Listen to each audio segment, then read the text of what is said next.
तो नाउ इस लेक्चर में हम लोग प्लेनरिटी की बात करेंगे, planarity of allene and cumulenes. Now we shall discuss in this lecture about whether aline and cumulines and all cumulines are planar or not। बहुत इंपॉर्टेंट है ये। अब इस लेक्चर में हम लोग देखेंगे कि एलीन और क्यूमुलिन आपका प्लेनर है कि नहीं है। मतलब क्यूमुलिन में सारा क्यूमुलिन्स की बात करना, ऑड नंबर इवन नंबर दोनों, और एलीन में तो आप जान ही रहे हैं, दो लगातार डबल बॉन्ड। वैसे हाइड्रोकार्बन जिसमें दो लगातार डबल बॉन्ड हो, मतलब क्यूमुलेटेड डाइन को हम लोग एलीन बोलते हैं, क्यूमुलेटेड पॉलिन को हम लोग क्यूमुलिन्स बोलते हैं, जो हम अपने लास्ट के लेक्चर्स में देख चुके थे क्लासिफिकेशन सारा का अच्छे से। तो हम लोग इसके प्लेनरिटी की बात करेंगे। तो पहले हम लोग बात करेंगे एलीन।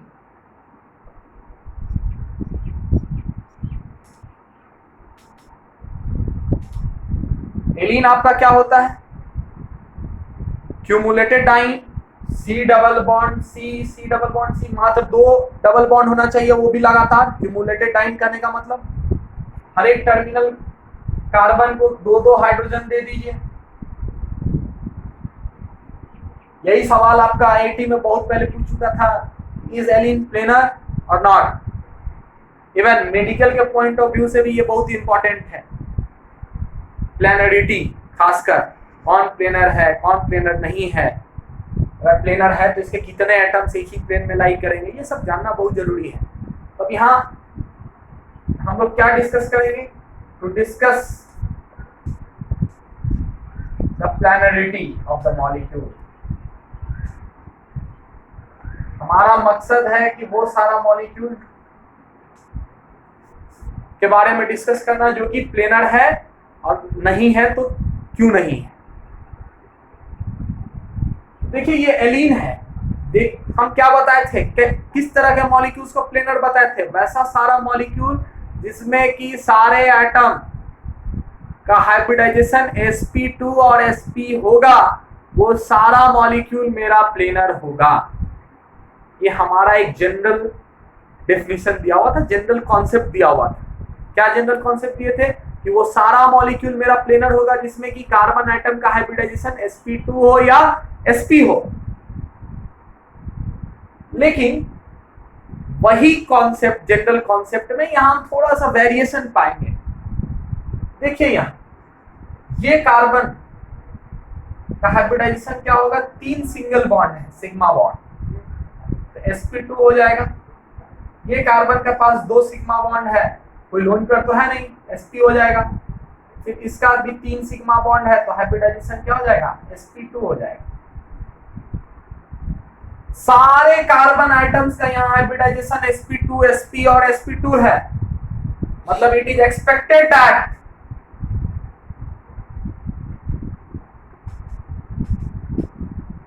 एलीन needs to be planar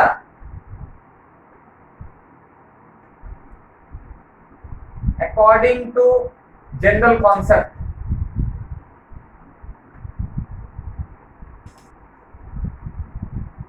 general concept के अनुसार हम ये अनुमान लगा लेते हैं भाई, हाइब्रिडाइजेशन देखकर कि एलीन मेरा प्लेनर है।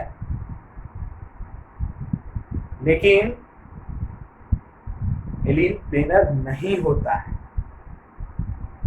Our conception is wrong. This is our misconception.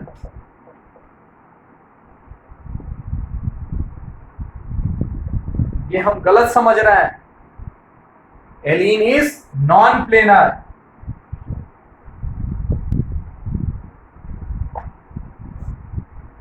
ये लीजिए, आप बोलिएगा सर आप ही तो सिखाए थे कि भाई जिसका हाइब्रिडाइजेशन sp2 और sp होगा वो मॉलिक्यूल मेरा प्लेनर होगा। बिल्कुल हम ही सिखाए थे, लेकिन जरूरी नहीं वो एक जनरल कॉन्सेप्ट हर जगह लागू हो।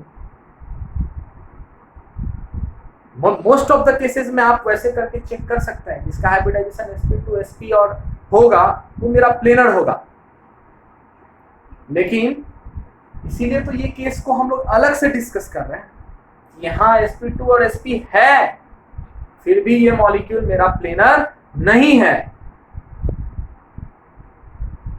इसीलिए तो हम लोग अलग से डिस्कस कर रहे हैं इसको, ताकि आपको जनरल कॉन्सेप्ट भी लगाने आ जाए और ये भी पता चल जाए कि कहाँ कहाँ ये कॉन्सेप्ट मेरा वैलिड नहीं है, कहाँ थोड़ा सा वेरिएशन आ जाता है। कुछ नहीं, इसका अलग कॉन्सेप्ट है, थोड़ा सा कॉन्सेप्ट देख लेंगे, समझ जाएंगे क्यों प्लेनर नहीं है। तो देखते हैं आगे। तो एलीन is a non-planar molecule.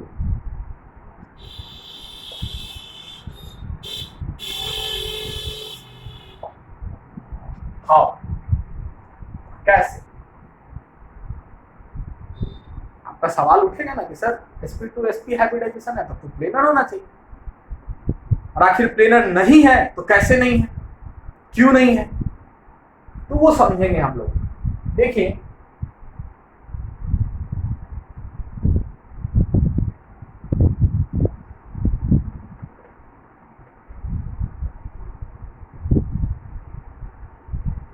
hybridization of each carbon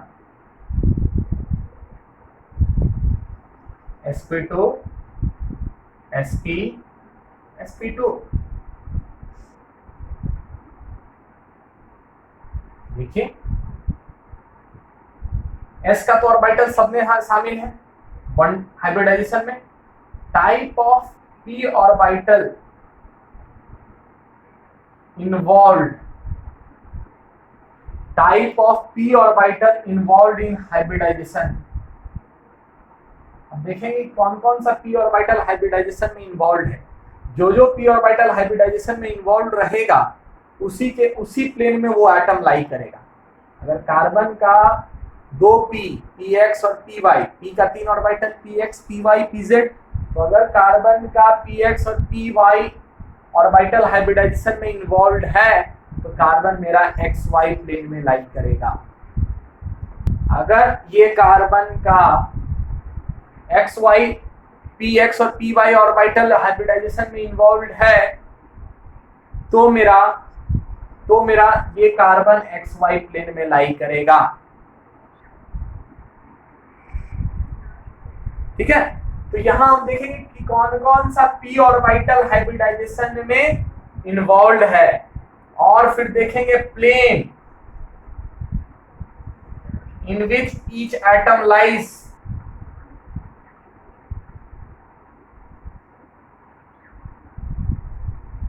और तीसरा बात देखेंगे, पहला देखेंगे हाइब्रिडाइजेशन देख लिए तीनों कार्बन एटम का, दूसरा देखेंगे type of p orbital involve in hybridization. जो p ऑर्बिटल इन्वॉल्व होगा उसी के अनुसार प्लेन निर्धारित होगा। अगर इसका p ऑर्बिटल px और py है तो xy प्लेन में ये कार्बन लाई करेगा। इसका p ऑर्बिटल अगर px है तो x एक्सिस का लॉन्ग लाई करेगा, और अगर इसका p ऑर्बिटल px और py है तो फिर ये भी कार्बन मेरा xy प्लेन में लाई करेगा। इसका मतलब सारा मेरा अगर xy प्लेन में लाई कर गया तो प्लेनर, xy प्लेन में लाई अगर सारा कार्बन नहीं किया तो नॉन प्लेनर। ऐसे आप समझ सकते हैं। देखिए अनहाइब्रिडाइज्ड p ऑर्बिटल यहां देख रहे हैं।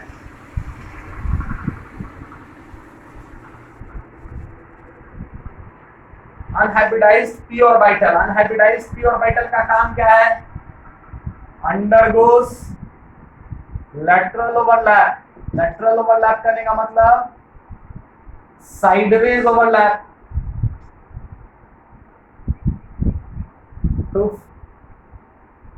टू फॉर्म क्या? Pi bond.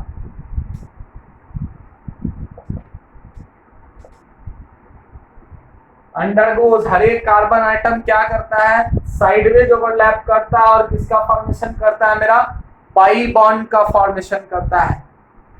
कौन पाई बॉन्ड का फॉर्मेशन करता है? Unhybridized p orbital. Hybridized p orbital इसका फॉर्मेशन करता है, आपको हम पिछले क्लास में भी बता रहे थे जब बेंजाइन पढ़ा रहे थे कि एक्सियल हमेशा एक्सियल ओवरलैप करता है और सिग्मा बॉन्ड बनाता है।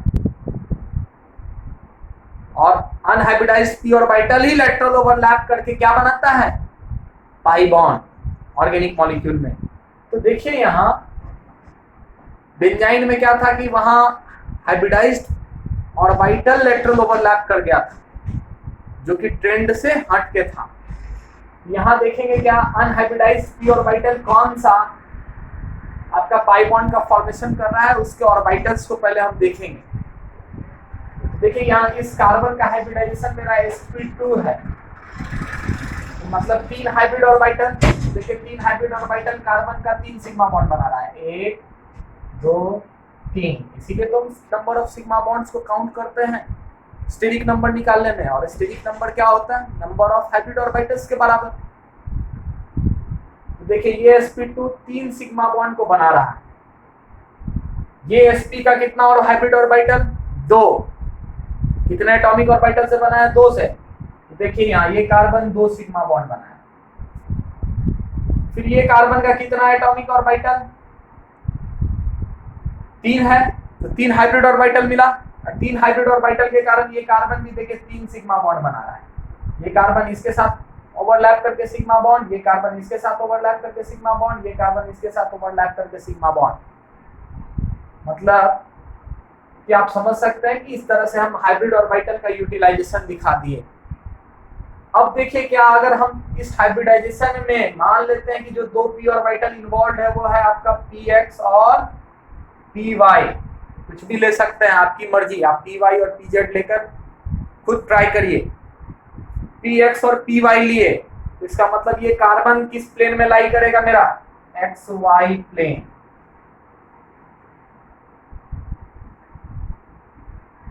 ये कार्बन में अगर हाइब्रिडाइजेशन में हम लोग px और py लिए तो ये वाला किस प्लेन में लाई करेगा, xy प्लेन में। ठीक है, तो अनहाइब्रिडाइज्ड क्या बचेगा, pz।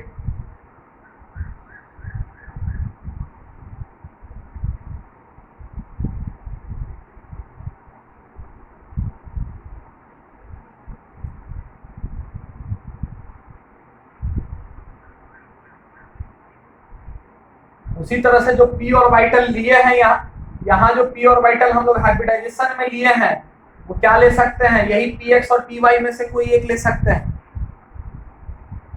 कभी भी pz नहीं ले सकते, क्योंकि सिग्मा बॉन्ड अगर xy प्लेन में बन रहा है तो हम उसी के अनुसार p ऑर्बिटल भी लेंगे। नहीं समझे बात, सिग्मा बॉन्ड, क्योंकि ये सिग्मा बॉन्ड जो कार्बन के साथ बना रहा है वो किस प्लेन में है, आपका xy प्लेन में है। तो इसका जो p ऑर्बिटल लेंगे वो क्या लेंगे, या तो px लेंगे या py, pz कभी नहीं लेंगे। तो चलिए आपकी मर्जी, जो ले लीजिए, px ही ले लीजिए आप।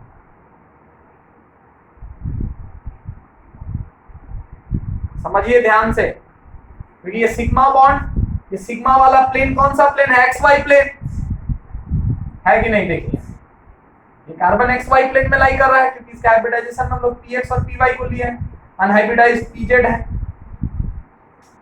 तो xy प्लेन में लाई कर रहा है इसका सिग्मा बॉन्ड। तो xy प्लेन में लाई कर रहा है तो ये भी तो ये सिग्मा बॉन्ड बनाने के लिए या में जो हाइब्रिड ऑर्बिटल में जो p ऑर्बिटल लेंगे या तो px लेंगे या py लेंगे, ताकि ये सिग्मा बॉन्ड दूसरे प्लेन में जाकर कभी नहीं बन सकता, जब भी बनेगा तो xy प्लेन में ही बनेगा। तो हाइब्रिडाइजेशन में px लेना पड़ेगा या py लेना पड़ेगा, कभी भी pz हम लोग ले नहीं सकते, वो निर्भर कर रहा है इस कार्बन का px और py पे। अगर ये yz प्लेन में रहता तो कभी भी ये जो p ऑर्बिटल हमको लेना है कोई एक, तो हमारे पास 2 ही ऑप्शन रहेगा, या तो y लेते या z लेते। अगर ये xy है, ये सिग्मा बॉन्ड को इसके साथ बनाना है तो इसके साथ कॉम्प्रोमाइज करना है, जब कॉम्प्रोमाइज करना है तो इसी के अनुसार p ऑर्बिटल लेंगे।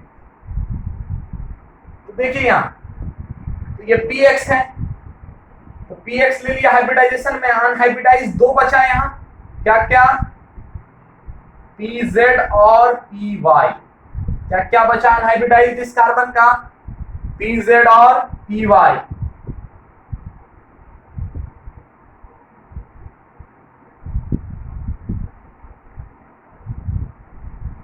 ये देखिए थोड़ा सा मुश्किल है समझना, लेकिन समझने का प्रयास करिए। एक पाई बॉन्ड बन गया आपका,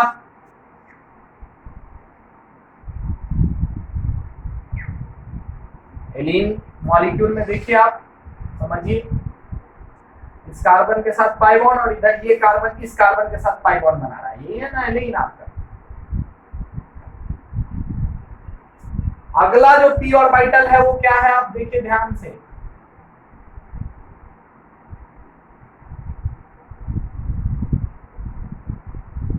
अगला जो पी ऑर्बिटल है वो आपका है पी वाई। तो देखिए ये कार्बन इस कार्बन के साथ भी डबल बॉन्ड बना रहा है, तो इसका एक तो पीजेड के साथ ये इधर लेटरल ओवरलैप करके साइड से ओवरलैप करके एक पाई बॉन्ड बना लिया, ये इस कार्बन का पाई बॉन्ड बन गया, मतलब इस कार्बन का सारा बॉन्डिंग हम लोग देख लिए। अब इस कार्बन का एक जो पी ऑर्बिटल बचेगा वो पी वाई बचेगा, देख लीजिए आप, पी एक्स क्योंकि हाइब्रिडाइजेशन में ले लिया है तो अनहाइब्रिडाइज्ड एक कौन सा बचा, पी वाई। और इस पी वाई के सिर्फ इसके पास पी वाई है और इस पी वाई के लिए इसको जबरदस्ती पी वाई ही लेना पड़ेगा यहाँ, तभी ना इधर डबल बॉन्ड बनेगा लेटरल ओवरलैप से, क्योंकि पी वाई पी एक्स से कभी भी लेटरल ओवरलैप नहीं कर सकता क्योंकि दोनों परपेंडिकुलर हो जाएगा। जब दोनों परपेंडिकुलर हो जाएगा तो लेटरल ओवरलैप पॉसिबल नहीं है। P Y will always overlap with laterally with py, parallel orbitals overlap laterally or sideways, anti-parallel never overlaps, sorry perpendicular orbital never overlaps, मतलब py px से ओवरलैप नहीं करेगा, pz से नहीं करेगा, जब भी करेगा तो py से ही करेगा। तो इस कार्बन का हम py ले लिए इधर,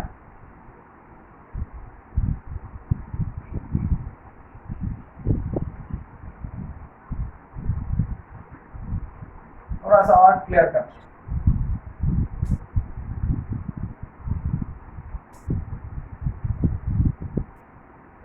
अब देखिए यहाँ ये पी वाई, ये भी पी वाई, पी जेड, ये भी पी जेड, क्योंकि P why he lateral overlap करेगा, एक्स के साथ नहीं करेगा, पी वाई जेड के साथ नहीं करेगा, क्योंकि परपेंडिकुलर ऑर्बिटल कभी ओवरलैप नहीं करता, हमेशा पैरेलल ऑर्बिटल ओवरलैप करता है।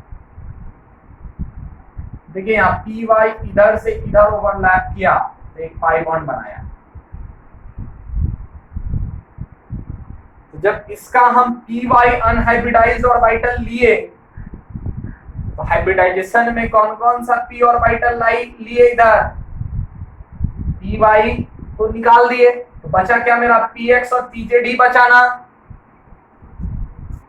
और जब पी एक्स और पी जेड बचा तो ये अलोंग एक्स, और ये किस प्लेन में लाई करेगा बोलिए, एक्स जेड प्लेन।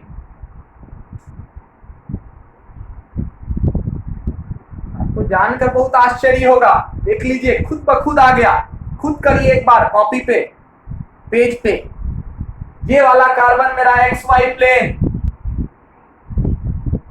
ये वाला कार्बन मेरा अलोंग एक्स एक्सिस, अगर वाई भी लेते हैं यहाँ, क्योंकि हमको पी एक्स और पी वाई के करस्पॉन्डिंग ही पी ऑर्बिटल लेना है, यहाँ वाई ले लेते तो आप बताइए क्या पी एक्स और पी जेड लेना पड़ता, तो ये जेड लेते हैं यहाँ, तो इधर पाई और पाई बॉन्ड बना लेता, पी एक्स लेते तो पी एक्स इसका लेना पड़ता, और जब इसका पी एक्स लेते तो ये किस प्लेन में लाई करता, इसका पी ऑर्बिटल कौन कौन सा हाइब्रिडाइजेशन में जाता, पी वाई और पी जेड, तब ये वाई जेड प्लेन में लाई करने लगता। आप चेक करके देख सकते हैं। तो अभी ये किस प्लेन में लाई करने लगा, एक्स जेड प्लेन। अब बताइए एक कार्बन एक्स वाई प्लेन और दूसरा terminal carbon X Z plane, तो ओवरऑल मॉलिक्यूल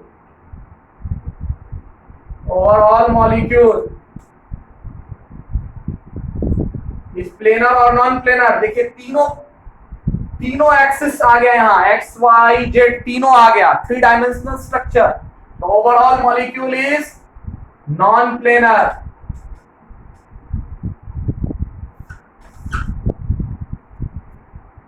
देख लीजिए ना, एक कार्बन एक्स वाई प्लेन तो दूसरा लास्ट वाला terminal carbon Y Z plane, तो ओवरऑल मॉलिक्यूल मेरा क्या आ गया, नॉन प्लेनर। ठीक है, मतलब ये वाला हाइड्रोजन अगर हॉरिजॉन्टल प्लेन में रहेगा तो ये दोनों हाइड्रोजन वर्टिकल प्लेन में परपेंडिकुलर रहेगा, इस प्लेन के परपेंडिकुलर रहेगा दोनों हाइड्रोजन, ये CH2 वाला दोनों परपेंडिकुलर, और ये क्या रहेगा अगर हॉरिजॉन्टल, तो ये दोनों हाइड्रोजन वर्टिकल, इसका मतलब ये पूरा मॉलिक्यूल मेरा प्लेनर नहीं हुआ। देखें, समझ में आ रहा, साबित हो गया। आगे देखते हैं। तो आप देख सकते हैं यहाँ C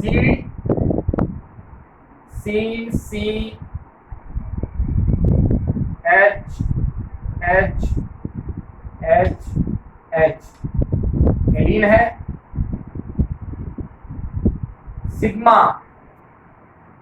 सिग्मा प्लेन देख रहे हैं,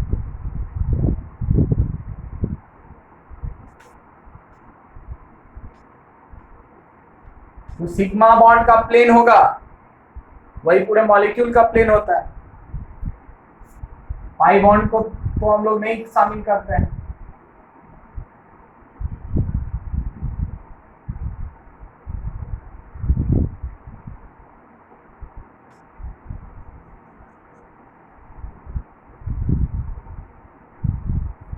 ये हॉरिजॉन्टल प्लेन, तो ये वाला हिस्सा वर्टिकल प्लेन।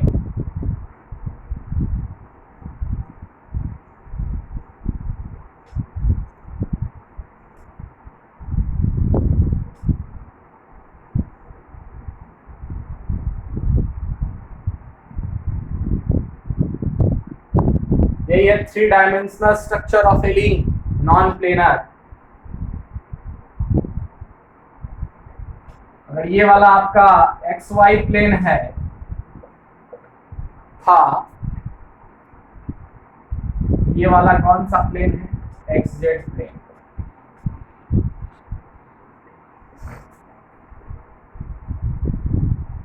तो 3 डायमेंशनल मॉलिक्यूल को रिप्रेजेंट करने के लिए आप वेज रिप्रेजेंटेशन जानते होंगे। वेज में क्या होता है? वेज रिप्रेजेंटेशन,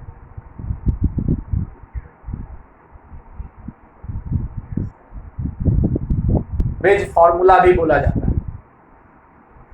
इसमें दो, एक सॉलिड वेज होता है,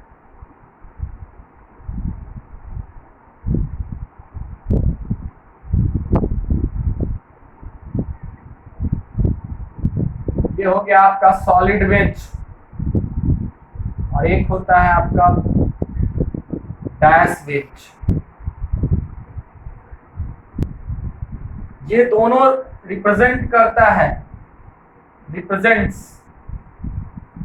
एटम्स और groups lying in another plane। क्या रिप्रेजेंट करता है? वैसे ग्रुप और एटम को जो दूसरे प्लेन में लाई करे। सॉलिड बेस से जनरली मतलब होता है up the plane of paper, अगर पेपर पे बना रहे हैं तो। डैश बेस से आप समझ सकते हैं down the plane of the paper, generally general.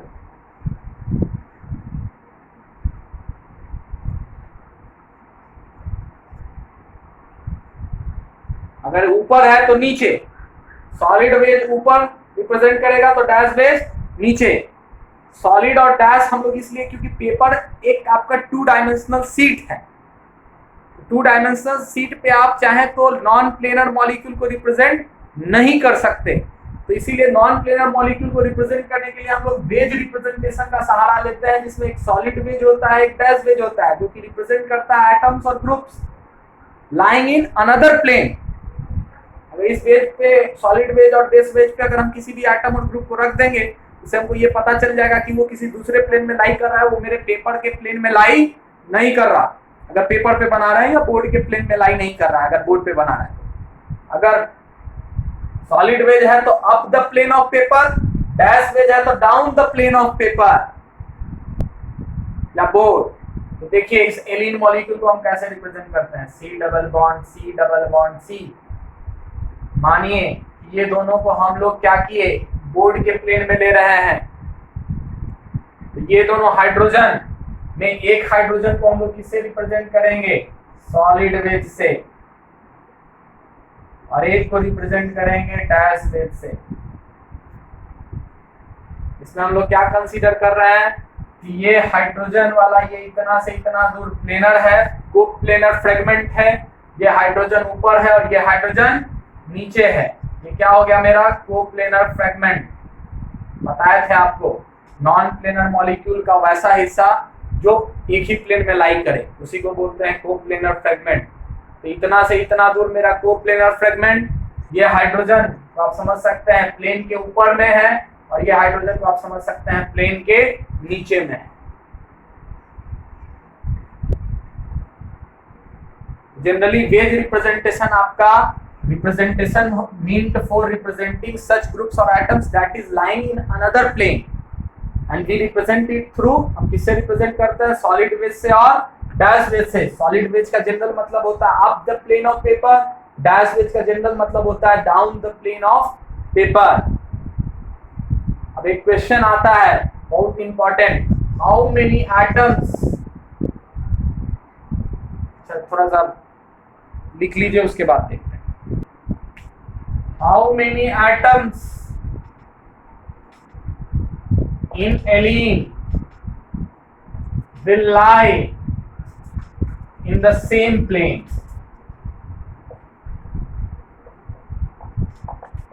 एलीन में कितना एटम एक ही प्लेन में लाई करेगा? देखिए यहां ये हो गया एलीन, एक हाइड्रोजन,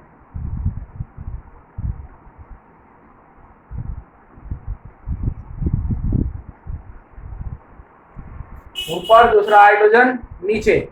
देखिए तो कितना एटम एक ही प्लेन में लाई किया। यहां से यहां इतना दूर आपका क्या हो गया को planar fragment. Number of atoms lying in same plane 1 2 3 4 5। क्यों भाई? ये कार्बन जो है उस कार्बन से जुड़ा हुआ है जो एक प्लेन में लाई करे और इसका हाइब्रिडाइजेशन sp है, इसलिए ये कार्बन भी इसी प्लेन में लाई करेगा। बस इस कार्बन जो कि दूसरे प्लेन में चला जा रहा है इसका सारा एटम, वो दोनों एटम दूसरा प्लेन में लाई करेगा, लेकिन ये भी उसी प्लेन में लाई करेगा जिसमें कि ये कार्बन लाई कर रहा है। क्योंकि अगर बगल वाला कार्बन प्लेनर है और उससे अटैच कोई सिग्मा बॉन्ड बनाता है तो वो भी को प्लेनर होता है, उसी प्लेन में लाई करता है जिसमें कि जिससे वो प्लेनर एटम से वो सिग्मा बॉन्ड बना रहा है। ये कार्बन इस कार्बन से सिग्मा बॉन्ड बना रहा है और चूंकि ये कार्बन एक ही प्लेन में लाई कर रहा है तो ये कार्बन भी उसी कार्बन के प्लेन में लाई करेगा। बस इसका दोनों टर्मिनल हाइड्रोजन एक ऊपर लाई करेगा प्लेन के और एक नीचे लाई करेगा प्लेन के, मतलब ये दोनों आउट ऑफ द प्लेन है, ये दोनों hydrogen out of the plane है that we consider. Therefore, number of atoms lying in same plane कितना हो जाएगा 1 2 3 4 5। इस तरह से आपका होमवर्क है, आप इसका प्लैनरिटी चेक करके बताइए। इसी तरीके से जिस तरह से एलीन का कॉन्सेप्ट हम लोग अप्लाई किया, अगले लेक्चर में हम लोग इसका प्लैनरिटी चेक करेंगे। इज दिस मॉलिक्यूल प्लेनर और नॉट?